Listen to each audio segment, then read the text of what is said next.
This video is for example number 4 in lecture number 19 over section 6.4 where we're doing the method of sections.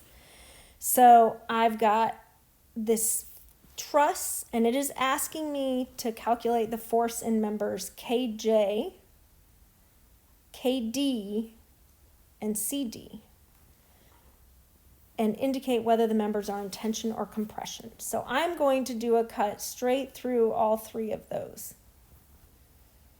And then I've got to pick which side I'm going to evaluate. Both of them have reaction forces, so I'm going to have to solve for some reaction forces before I can analyze either side. So I'm going to draw that out in my little free body diagram over here to the right. So I'm going to draw all my forces so I can analyze and calculate my reaction forces. So at A, I've got a pin, so A of Y. I'm going to have a Y component. I'm also going to have an X component. And then I've got a 20 kilonewton force at the first joint. At the next joint, I've got a 30 kilonewton force. And at the middle joint,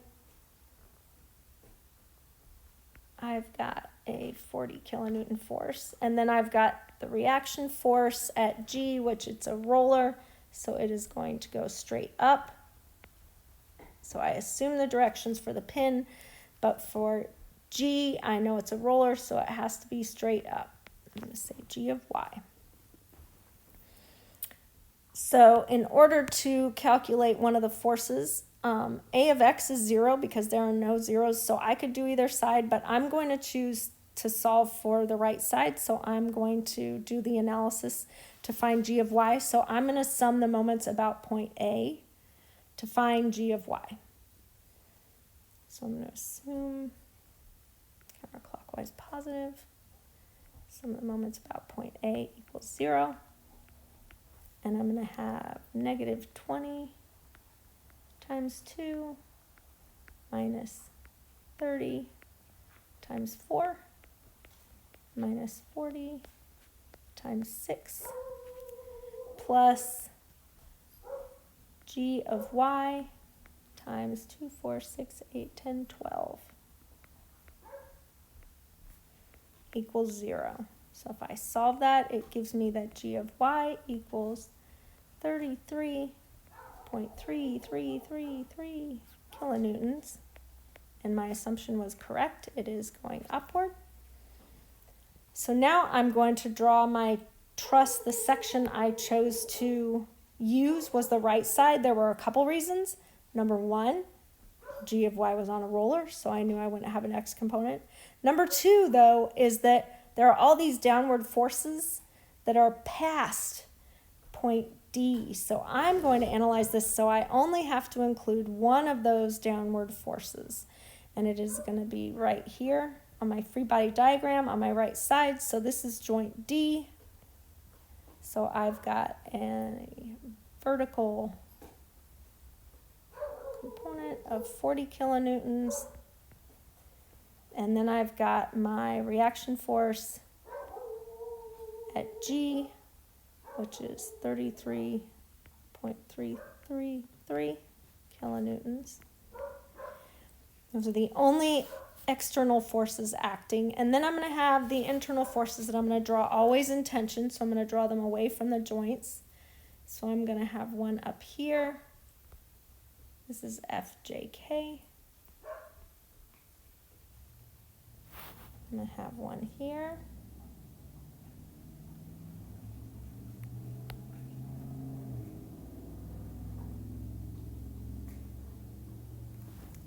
And this is FDK. And I'm going to draw a similar triangle on it because we do have similar triangle information. So we know this side is 2. This side is 3. So this hypotenuse is going to be the square root of 13. And then I've got one more horizontal component force coming out here, which is FCD.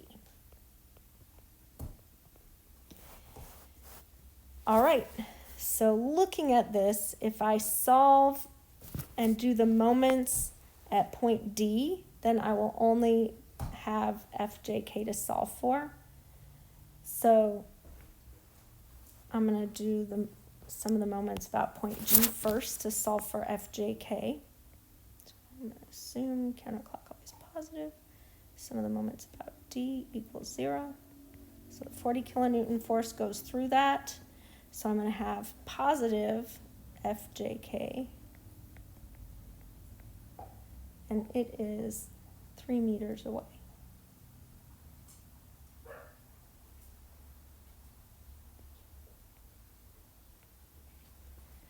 And then I'm going to have the 33.33, which is also positive.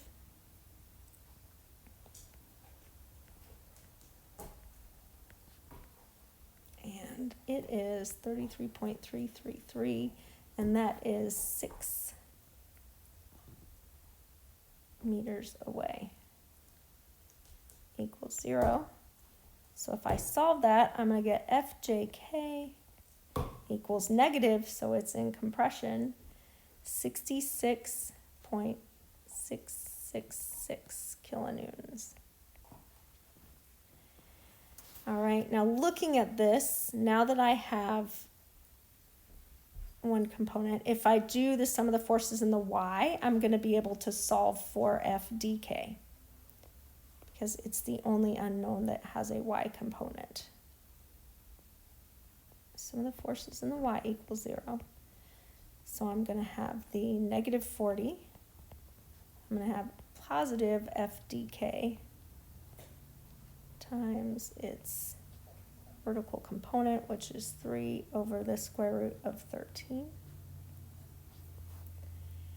And then I'm going to have positive 33.333 equals 0.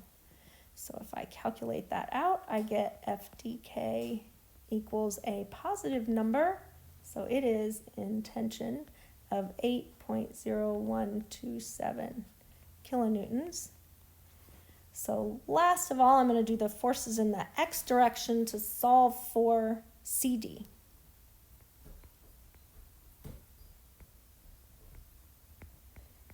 So some of the forces in the x direction equals 0. I have FCD in the negative direction. I have FDK also in the negative direction, 0.0127, and its component in the x direction is 2 over the square root of 13. And then I've got negative FJK, which be careful because it is negative, so it's going to be a negative negative, so it's going to end up being a positive. But we want to be consistent with our drawing. So if I solve this, I end up finding out that FCD equals 62.221 kilonewtons, and it's positive, so it is in tension. So we're going to come down here and write our final answers, so it's obvious for our teacher that we knew what we were doing, and so we're going to have 66.67 kilonewtons in compression for FJK. We are going to have FDK equals 8.01 kilonewtons in tension, and we are going to have FCD equals 62.22 kilonewtons also in tension. I'm going to box my answer so it's obvious. All right.